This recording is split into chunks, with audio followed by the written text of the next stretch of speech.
Friends, मैं मोनिका, आपकी gardener दोस्त। आज आपसे बात करूंगी कि हम सीड्स लगाते हैं। सीड से छोटे छोटे सीडलिंग आने चाहिए, लेकिन कई बार वो सीड्स जर्मिनेट नहीं होते हैं, या जर्मिनेट होते हैं तो छोटे छोटे सीडलिंग्स होते हैं वो मर जाते हैं। तो इसके क्या रीजंस हो सकते हैं और उसको हम कैसे इन प्रॉब्लम्स को दूर कर सकते हैं और हमारे सीड्स अच्छे ग्रो करें। तो सबसे पहला रीज़न क्या होता है कि हम लोग जब सीड्स लगाते हैं तो उसका जो सॉइल मिक्सचर है ना, वो हम बनाते हैं सिंपल ऐसे। जैसे आपके यहाँ अगर चिकनी मिट्टी है या कुछ है तो एकदम उस मिट्टी में लगा देते हैं। जैसे हमारे यहाँ की मिट्टी है वो थोड़ी सी सैंडी सॉइल है राजस्थान की, और कई एरिया की भी जहाँ सॉइल ज़्यादा कॉम्पैक्ट नहीं हो, बहुत ज़्यादा बंधी हुई मिट्टी होती है ना, जैसे लाल मिट्टी है या वो, उस मिट्टी में एकदम से सीड डाल देते हैं तो सीड्स को हवा पानी नहीं मिलता है। तो सबसे पहली चीज़ जो है, हम सीड मिक्सचर सही नहीं बनाते हैं। सीड मिक्सचर जो है, जैसा मैं बताती हूँ, हमारे पौधों के लिए बनाने के लिए एक हिस्सा मिट्टी, एक हिस्सा जो है वो रिवर सैंड, दोनों को हाफ हाफ मिला लें। अगर चिकनी मिट्टी नहीं है आपके यहाँ की तो दोनों को हाफ हाफ मिला लें। अगर मिट्टी चिकनी है तो फिर उसमें थोड़ा सा आपको रिवर सैंड नहीं मिलाना है, उसमें फिर आपको कोकोपीट मिलाना है। वैसे अगर चिकनी मिट्टी नहीं है, नॉर्मल मिट्टी है आपके, तो कोकोपीट से बचें आप। चिकनी मिट्टी होती है तो हमें मजबूरी हो जाती है कि हमें कोकोपीट मिलानी है, तो अदरवाइज़ या फिर कोकोपीट की जगह आप उसमें मिला सकते हैं, परलाइट मिला सकते हैं। तो वैसे अगर रिवर सैंड मिला दें आप, आधा आधा दोनों ले लें। और जर्मिनेटिंग सीड्स को खाद की इतनी ज़रूरत नहीं होती है। तो हमारा सॉइल मीडियम जो है ना, वो कॉम्पैक्ट नहीं होना चाहिए, वो एरिएटेड होना चाहिए। तो पहली चीज़ तो ये है कि सॉइल मिक्सचर हमें, जैसे मैंने बताया है, वैसे आधा आधा लेके आपको सॉइल मिक्सचर बनाना है। और फिर उसके बाद उसमें जो है वो हमें सीड्स लगाने हैं। सीड्स लगाने की जब हम बात करते हैं तो सीड्स जर्मिनेट नहीं होते। इसका एक बहुत बड़ा जो है रीज़न ये होता है कि सीड्स हम बहुत ज़्यादा गहरे लगा देते हैं तो वो जर्मिनेट नहीं होते। सीड का जो साइज़ होता है उससे 3 गुना नीचे तक आप सीड्स को गहरा लगा सकते हैं। हमारे बारीक से सीड्स हैं और उनको अगर हमने गहरा लगा दिया तो वो स्प्राउट नहीं होंगे। जैसे पिटूनिया के सीड्स हैं, वो बहुत बारीक होते हैं। उन सीड्स को अगर हमने थोड़ा नीचे लगा के ऊपर एक लेयर मिट्टी की डाल दी तो वो स्प्राउट नहीं होंगे। उनको ऊपर ही फेंक के थोड़ा सा हाथ से हल्का सा प्रेस करना होता है बस, उसके ऊपर लेयर मिट्टी की नहीं डालनी होती है। जो बहुत बारीक सीड्स होते हैं, जो उससे थोड़े से बड़े होते हैं, उनके ऊपर पतली सी लेयर मिट्टी की डालनी होती है। और थोड़े मोटे होते हैं, जैसे सब्जियों वगैरह के जो सीड्स हैं, उनको थोड़ा सा हमें हल्का सा गहरा, जो सीड जितना सीड का डायमीटर है ना, उस जैसे कोई सीड 1 mm डायमीटर है उसका, तो उसको हम 3 mm नीचे तक मिट्टी में होल करके दबा सकते हैं। तो ये रूल होता है। ज़्यादा गहरा दबा देते हैं कई बार सीड, तो सीड जर्मिनेट नहीं होता। अब आपने सॉल्यूशन जो मिक्सचर है वो वेरी वेल ड्रेन बना दिया। जिस पॉट में लगा रहे हैं उसका ड्रेनेज अच्छा होना चाहिए। फिर आपने सीड्स को जो है वो अप्रोप्रिएट जो है वो हाइट, मतलब डेप्थ में हम उसको रखेंगे। और जो मेन क्या, one of the main reasons एक और है, जो वो है कि हमने सीड लगा लिया, सॉइल मिक्सचर भी बना लिया, फिर हम डर के या फिर ओवर जो है वो कॉशियस होकर हम सीड में पानी कम देते हैं। क्या होता है, जब पौधे में बीज बनता है और जब वो बीज मैच्योर हो जाता है तो वो सूख जाता है। आपने देखा होगा, जब सूख जाते हैं बीज पौधे पे, तब हम उन्हें कलेक्ट करते हैं। तो जो ओवर ड्राई हो जाता है, अच्छी तरह से ड्राई आउट हो जाता है वो सीड, तो उसको, उस ड्राई जो सीड होता है उसको जब जर्मिनेट हमें करना होता है तो उस मैच्योर सीड को जर्मिनेट होने के लिए पानी चाहिए होता है। क्योंकि हर जो सीड होता है उसके ऊपर एक कोट होता है, एक कवरिंग होती है। जैसे आपने, सबसे आसान मैं बताती हूँ, साबुत मूंग देखी होगी आपने, तो साबुत मूंग का ऊपर जो छिलका होता है ना, ऐसे ही हर सीड के ऊपर एक छिलका होता है।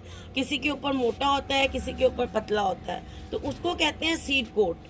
तो जब तक वो सीड कोट हटता नहीं है या उसको वो सॉफ्ट नहीं होता है तो उसको रप्चर करके सीडलिंग बाहर नहीं निकलता है, तो उसके लिए पानी की ज़रूरत होती है। इसलिए सीड्स को पानी की जो अप्रोप्रिएट अमाउंट ऑफ पानी की ज़रूरत होती है।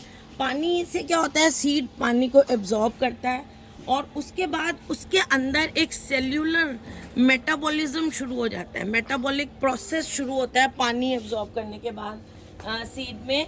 और उस मेटाबॉलिक प्रोसेस से क्या होता है कि वो जो अंदर जमा हुआ खाना सीड में जो स्टोर होता है वो उस छोटे से नन्हे से एम्ब्रियो को मिलता है और वो धीरे धीरे ग्रो करके सीडलिंग बनता है।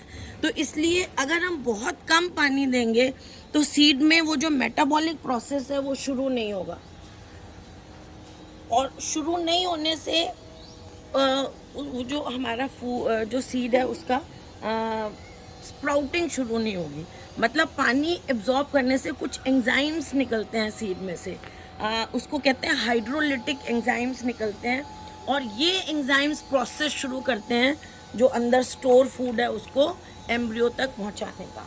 तो इसलिए बहुत कम अगर हम पानी देंगे तो ये जो मैंने आपको प्रोसेस समझाया है कि सीड में एंजाइम्स बनते हैं और उसका प्रोसेस शुरू होता है जो वो मेटाबॉलिक प्रोसेस शुरू नहीं होगा। इसलिए सीड को जब हम लगाएंगे तो हमें अप्रोप्रिएट पानी देना होगा, उसको पानी देना होता है। पहले थोड़ी सी मॉइस्ट मिट्टी रखें, फिर उसमें सीड लगाएं और बहुत ज़्यादा गहरा नहीं लगाएं, फिर उसमें एक बार स्प्रे बॉटल से या फवारे से हल्का सा पानी दें। सीड्स अपनी जगह से हिले नहीं, बस इस तरह से पानी दें अच्छी तरह, ताकि सीड जो है उस पानी को एब्जॉर्ब करें और वो आगे ग्रो करें। शुरू में इनको खाद की कोई ज़रूरत नहीं होती है सीडलिंग को, तो हम जो सीड मिक्सचर बनाते हैं उसमें खाद डालने की कोई ज़रूरत नहीं होती है। अच्छा, दूसरी अब मैंने कहा पानी की ज़रूरत होती है ताकि इसका एक चीज़ मैं आपको बताऊं, जैसे आप मूंग की दाल को या राजमा को किसी को हम भिगोते हैं पानी में, अगर आप उसमें कम पानी डालोगे तो वो अच्छी तरह से फूलते नहीं हैं, उनका सीड कोट पानी एब्जॉर्ब नहीं करते। ऐसे ही और अच्छी तरह जब वो दाल भीग जाती है फिर अब उसे कवर करते हैं कपड़े में तो उसमें स्प्राउटिंग अच्छी होती है ना। कच्ची दाल में या कम भीगी हुई दाल में स्प्राउटिंग नहीं होगी। इससे आप मेरा ये एक्सप्लेनेशन को समझते होंगे कि पानी इनको बहुत कम देने से पानी एब्जॉर्ब नहीं करके स्प्राउटिंग नहीं होती है सीड की। अब दूसरी चीज़ इससे जस्ट ऑपोजिट है, वो है कि हम बहुत ज़्यादा पानी दे देते हैं। बहुत ज़्यादा पानी देने में मिट्टी का भी कसूर होता है कि हमारी मिट्टी वेल ड्रेन्ड नहीं है बहुत ज़्यादा, और हमने खूब सारा पानी दे दिया। जितना सीड को चाहिए उसके साइज़ के अकॉर्डिंग, सीड हार्ड है तो उसको पानी ज़्यादा चाहिए होता है, सॉफ्ट है तो मॉइस्ट रखना है आपको, बहुत ज़्यादा पानी नहीं देना। तो ओवर वाटरिंग करने से भी हमारा सीड जो है वो ख़राब होने लग जाता है, गलने लग जाता है, उसको हवा नहीं मिलती है, उसमें फंगस ऑर्गेनिज्म डेवलप हो जाते हैं और वो आपका सीड जो है वो जर्मिनेट ही नहीं होता है। जर्मिनेट होने से पहले ही वो गल के ख़राब हो जाता है। तो क्या होता है कि हम जो है पानी ज़्यादा दे देते हैं तो ऐसा होने लग जाता है। तो अगर हमें पता चल गया कि हमने ज़्यादा पानी दे दिया है इसलिए हो रहा है, तो हमें क्या करना होगा, 1-2 दिन 3 दिन पानी मत दो और उसको ड्राई होने दो, तो हम उस चीज़ को कंट्रोल कर सकते हैं। देखिए ये मैंने सीडलिंग्स लगाए हुए हैं और ये नॉर्मल उसमें लगे हुए हैं। पानी मॉइस्चर देखिए इसमें कोई बहुत ज़्यादा नहीं है, तो इतना सा नॉर्मल सा मॉइस्चर इसमें रहना चाहिए।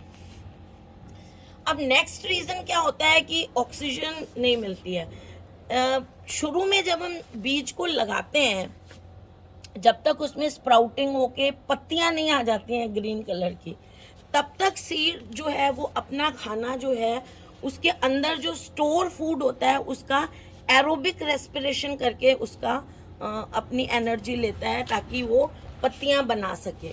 तो वो एरोबिक रेस्पिरेशन, इसके नाम से ही पता चल रहा है कि एरोबिक रेस्पिरेशन के लिए ऑक्सीजन की ज़रूरत होती है। जब पत्तियां बन जाती हैं फिर तो फोटोसिंथेसिस शुरू हो जाता है, कार्बन डाइऑक्साइड यूज़ करके सीड ऑक्सीजन छोड़ने लग जाता है। वो पत्तियां, जैसे ये स्टेज आ गई, अब इसमें फोटोसिंथेसिस हो रहा है। लेकिन शुरू की स्टेज में जब पत्तियां नहीं बनती हैं तो इसको ऑक्सीजन चाहिए होती है। इसके अंदर जो फूड स्टोर्ड होता है, जैसे हमें ये जो कॉटिलिडन्स दिखते हैं ना, जैसे चने के 2 हिस्से दिखते हैं या मूंग के 2 हिस्से दिखते हैं, इनके अंदर जो हम खाना खाते हैं वो एक्चुअल में सीड के वो जो छोटा सा एम्ब्रियो होता है, छोटा सा प्लांट होता है, उसके लिए का वो खाना होता है। तो उस खाने को एनर्जी में कन्वर्ट करने के लिए ऑक्सीजन चाहिए होती है सीड को। तो वो ऑक्सीजन तब मिलती है जब हम, एक तो हमारा मीडियम एरिएटेड हो, सॉफ्ट मीडियम हो जो मैंने शुरू में बात की, और दूसरा कि हम पानी जो है वो बहुत ज़्यादा ना दें। ओवर वाटरिंग नहीं होनी चाहिए। ओवर वाटरिंग होगी तो जो सॉइल के बीच के जो स्पेसेस हैं वो पानी से भर जाएंगी, सीड को जो है वो ऑक्सीजन नहीं मिलेगी और आपका सीड जो है वो मर जाएगा। और एक चीज़ है कि कई बार क्या होता है, हमारे कुछ सीड्स ऐसे होते हैं जिनके सीड कोड बहुत हार्ड होते हैं, स्पेशली सब्जियों में ये बहुत होता है, तो उनके सीड्स को हमें ओवरनाइट भिगोना पड़ता है। तो ओवरनाइट भिगोने से जब उसका सीड कोड फूल जाता है तो फिर उनको लगाना होता है। तो जो बड़े सीड्स हैं जिनके सीड कोड आपको मोटे दिखते हैं, उनको आप ओवरनाइट भिगो लें। बड़े वाले सीड्स की बात कर रही हूँ जिनके सीड कोड बहुत सख्त होते हैं। और कई बार क्या होता है कि बहुत ज़्यादा सीड कोड सख्त होता है ना, तो उसको थोड़ा सा हमें जिस पानी में भिगोते हैं उसमें थोड़ा सा हाइड्रोजन पेरोक्साइड भी डालना होता है। जैसे आप आधा चम्मच हाइड्रोजन पेरोक्साइड डाल दें पानी में जिसमें सीड्स को उगाने से पहले भिगो रहे हैं। उससे क्या होता है कि ऊपर का जो कोट है वो सॉफ्ट पड़ जाता है और फिर वो बाद में आसानी से जो है वो टूट जाता है। उसके अंदर से आसानी से पौधा निकलता है जब हम उसको ज़मीन में लगाते हैं। तो इन चीज़ों का हमें ध्यान रखना बहुत ज़रूरी है। एक और चीज़, जब हम सीड को बहुत ज़्यादा गहरा लगा देते हैं मिट्टी में, उसके कारण वो क्यों नहीं जर्मिनेट होता, उसका एक रीज़न ये है कि उसको ऑक्सीजन नहीं मिल पाती। ज़्यादा गहरा लगाने से ऑक्सीजन भी नहीं मिल पाती और वो सीड जो है वो आपका जर्मिनेट नहीं होता। नेक्स्ट चीज़ ये है कि बहुत ठंड होती है ना जिन जगहों पर, बिल्कुल लो टेम्परेचर में हमने खुले में सीड्स को लगा दिया, तो उससे ज़्यादा ठंडे सीड को जर्मिनेट होने के लिए एक प्रॉपर टेम्परेचर चाहिए होता है। आप जानते हैं जब हम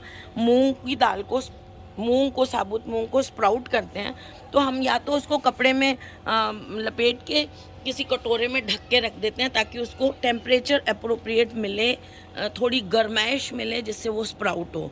अगर आप उसको खुले में रख देंगे ना तो वो कभी भी स्प्राउट नहीं होगा।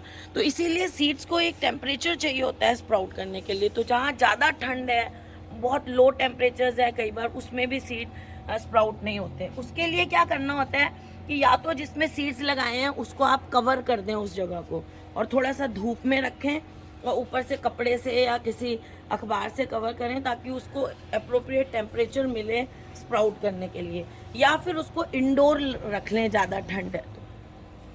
और दूसरा, कई बार सीड्स ज़्यादा स्प्राउट तब होते हैं जब चेंज इन टेम्परेचर होता है। इसीलिए जब मौसम बदलता है ना, उन दिनों सीड्स वगैरह बहुत लगाए जाते हैं। जैसे दिवाली के आसपास दिन में गर्म होता है मौसम और रात को ठंडा होता है, तो ये जो चेंज ऑफ टेम्परेचर होता है ना सुबह और दिन में और रात में, इसमें सीड्स बहुत जल्दी स्प्राउट करते हैं। इसीलिए विंटर सीजनल प्लांट्स के सीड्स ऐसे टाइम में लगाए जाते हैं कि वो दिन में गर्मी हो और रात को ठंडक हो, तो उससे वो स्प्राउट होते हैं। गलत टाइम पे भी हम सीड लगाते हैं ना, उससे भी स्प्राउट नहीं हो। तो ये चेंज ऑफ टेम्परेचर अच्छा लगता है इनको। ऐसे ही गर्मी में जब फरवरी में भी ऐसा ही मौसम होता है कि दिन में ठंड सी ऐसा कुछ, दिन में गर्मी पड़ने लग जाती है और रात में ठंडक सी रहती है, फरवरी मार्च में भी। तो इन दिनों गर्मियों के सीड्स लगाए जाते हैं। तो ये जो टेम्परेचर डिफरेंस होता है ना, ये भी सीड्स के लिए बहुत ज़रूरी होता है। तो एक ये चीज़ हो गई।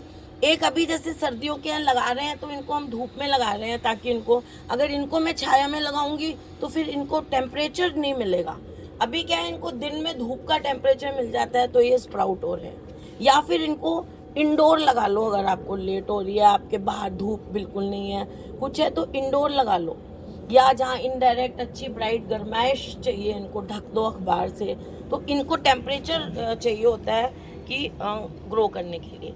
दूसरी चीज़ है कि बहुत ज़्यादा टेम्परेचर गर्मियों के दिनों में, मई जून में आपने बाहर रख दिए सीड्स लगा के, तो इनको जितना रिक्वायर्ड टेम्परेचर है उससे ज़्यादा टेम्परेचर हो जाता है, तो उससे भी एम्ब्रियो मर जाता है और आपके सीड्स लगते नहीं हैं। तो ये ध्यान रखें कि जब चेंज ऑफ टेम्परेचर होता है ना फरवरी मार्च में, या इधर दिवाली के आसपास आप सीड्स लगाएंगे तो अच्छे चलेंगे। इवन सर्दी में भी अगर ऐसी जगह सर्दियों के पौधों के लगाएंगे, एक तो सीज़न का ध्यान रखना है। अगर गर्मी का सीड आप सर्दी में लगाएंगे या सर्दी वाले पौधों का सीड्स गर्मी में लगाएंगे तो भी फिर वो चलेंगे नहीं, स्प्राउट नहीं होंगे, हो भी गए तो हेल्दी नहीं होंगे। वो चीज़ तो हमको ध्यान रखनी है कि हमें सीज़न के अकॉर्डिंग ही लगाना है। लेकिन फिर भी बहुत ज़्यादा गर्मी में गर्मियों के पौधों के जो सीडलिंग्स हैं बिल्कुल धूप में आपने रख दिए, टेम्परेचर 40 जा रहा है, तो भी उनकी स्प्राउटिंग रेट कम हो जाएगी। अच्छा, अब स्प्राउटिंग रेट की बात जब मैं करती हूँ तो मैं आपको एक चीज़ बताऊँ कि हर सीड की स्प्राउटिंग रेट अलग होती है। कोई सीड्स जो है 100% कोई सीड्स स्प्राउट नहीं होते हैं, कोई 50% होते हैं, कोई 30-20 ऐसे।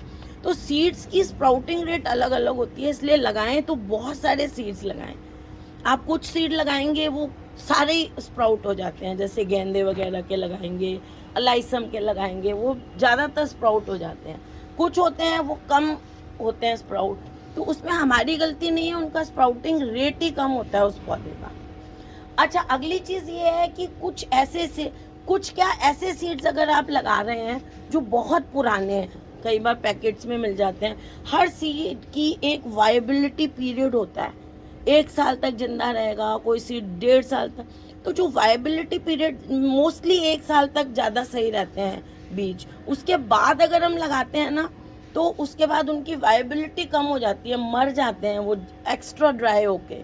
तो वो फिर आप लगाते हैं लेकिन वो स्प्राउट नहीं होते। कई बार दुकानदार हमें गलत सीड दे देते हैं जो कि पुराने होते हैं, ओवर ड्राइड होते हैं, तो उससे भी आपके सीड्स जो हैं बहुत पुराने होंगे तो भी आपके सीड्स नहीं लगेंगे।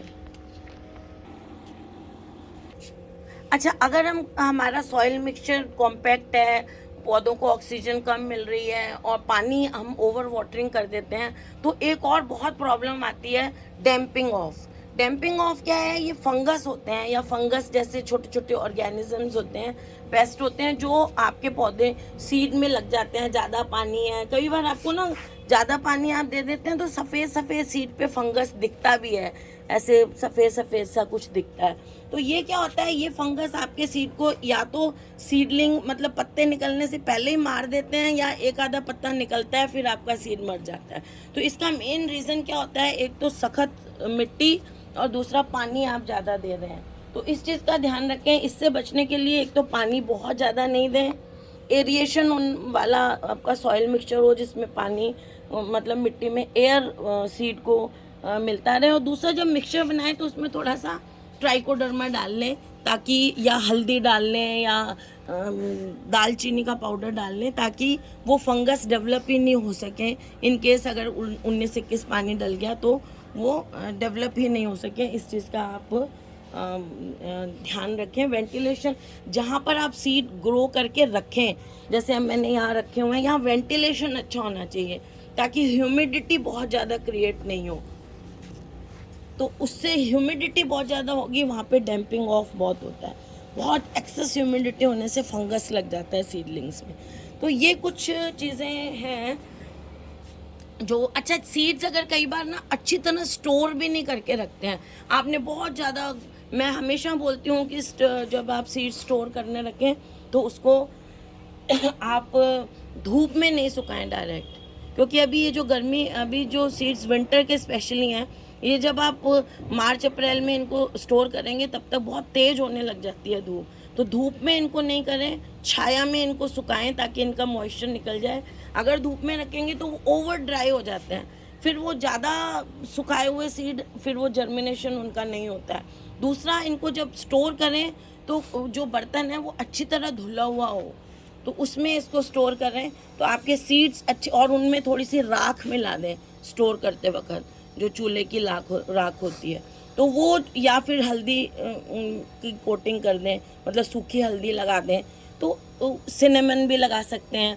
तो उससे क्या है, सीड्स आपके वाइबल रहेंगे। और ये जो चीज़ें हम लगा रहे हैं इससे क्या है, एक तो मॉइस्चर, पास सीड्स आपस में टच करेंगे तो वो मॉइस्चर से ख़राब हो सकते हैं, तो ये सब चीज़ें नहीं होंगी और आपके सीड्स अच्छी तरह से प्रिजर्व रहेंगे। और रखें तो ज़्यादा गर्म जगह पर नहीं रखें, ऐसी जगह पर रखें घर में जहाँ थोड़ी सी ठंडक रहती हो, जैसे अलमारी ऐसी कोई जहाँ धूप नहीं पड़ती हो, दीवार बहुत गर्म जगह वाली किसी अलमारी सी में ओपन में रख दिया, गार्डनिंग वाली अलमारी कोई हो, ऐसे नहीं रखें उनको। थोड़ी सी बहुत ज़्यादा ठंडी नहीं, फ्रिज नहीं कह रही हूँ मैं, थोड़ी ठंडी सी जगह में रखें उनको प्रिजर्व करके, तो आपके सीड्स का जो जर्मिनेशन रेट है वो बहुत अच्छा रहेगा। तो फ्रेंड्स, अगर आपको ये वीडियो अच्छा लगा तो इसे लाइक करिएगा, शेयर करिएगा और मेरे चैनल को सब्सक्राइब करिएगा। Okay friends, bye.